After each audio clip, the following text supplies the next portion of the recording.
दोस्तों आज की वीडियो में हम जानेंगे कि क्लच प्लेट की लाइफ को बढ़ाने के लिए आपको क्या क्या गलतियां नहीं करना चाहिए। आज मैं आपको बताऊंगा कि कैसे आप अपनी गाड़ी की क्लच प्लेट को लाखों किलोमीटर तक चला सकते हैं। आपको लाखों किलोमीटर तक क्लच प्लेट रिप्लेस करने की जरूरत नहीं पड़ेगी।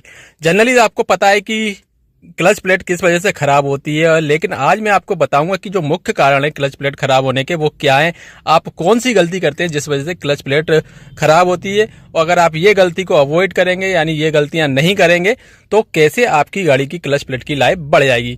तो चलिए दोस्तों बिना देर किए वीडियो स्टार्ट करते हैं। आपको पता है कि क्लच प्लेट का खराब होने का सबसे बड़ा जो कारण माना जाता है वो क्लच पेडल पे पैर रख के इस तरह से गाड़ी चलाना होता है। तो ये चीज तो सबको पता है, लेकिन इसके अलावा भी बहुत सारी चीजें हैं।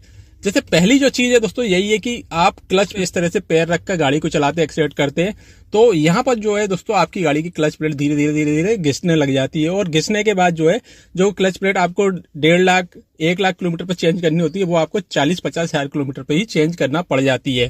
तो पहला रीजन तो यही है कि क्लच पेडल पर कभी भी पैर ना रखें। जैसे ही आप गियर शिफ्ट कर दें उसके तुरंत बाद आपको क्लच को रिलीज करके पैर हटा देना है।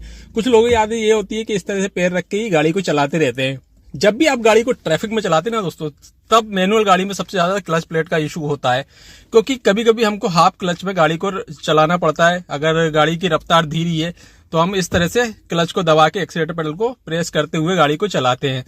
तो इस कंडीशन में दोस्तों कोशिश कीजिए कि कम से कम क्लच पेडल पे पैर रखिए। जैसे कि मान लीजिए आपने फर्स्ट गियर में गाड़ी को लिया और उसके बाद आप ट्रैफिक में गाड़ी को चला रहे हैं, तो जब भी आप क्लच को दबाएं तो एक्सीलेटर को प्रेस कम से कम करें।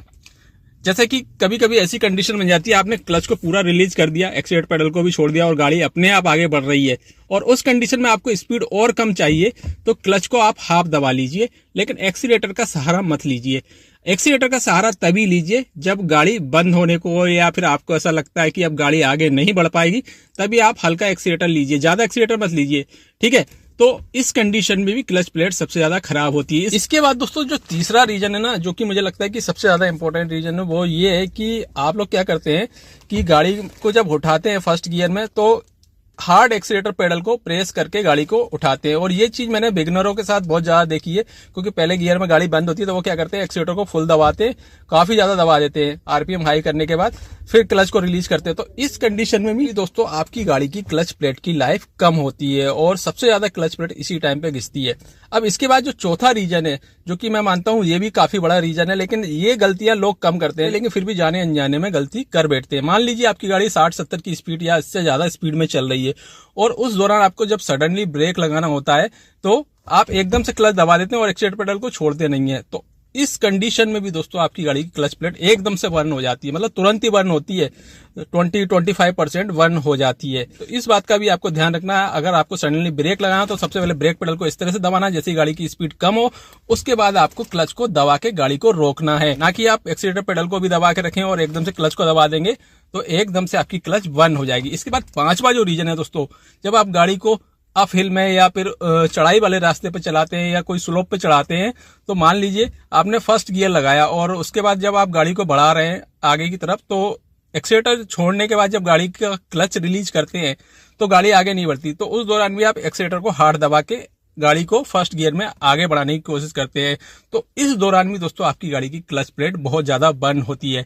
कहने का मतलब ये है कि दो कंडीशन, जैसे कि मैंने आपको बताया, ट्रैफिक में या फिर अप हिल कंडीशन में सबसे ज्यादा क्लच प्लेट खराब होती है, क्योंकि उस दौरान हम एक्सीलेटर को हार्ड प्रेस कर रहे होते हैं या फिर एक्सीलेटर और क्लच का जो संतुलन है वो बिल्कुल प्रॉपर नहीं रख पाते हैं। कभी भी हाई आरपीएम पे आपको क्लच पेडल को रिलीज नहीं करना चाहिए।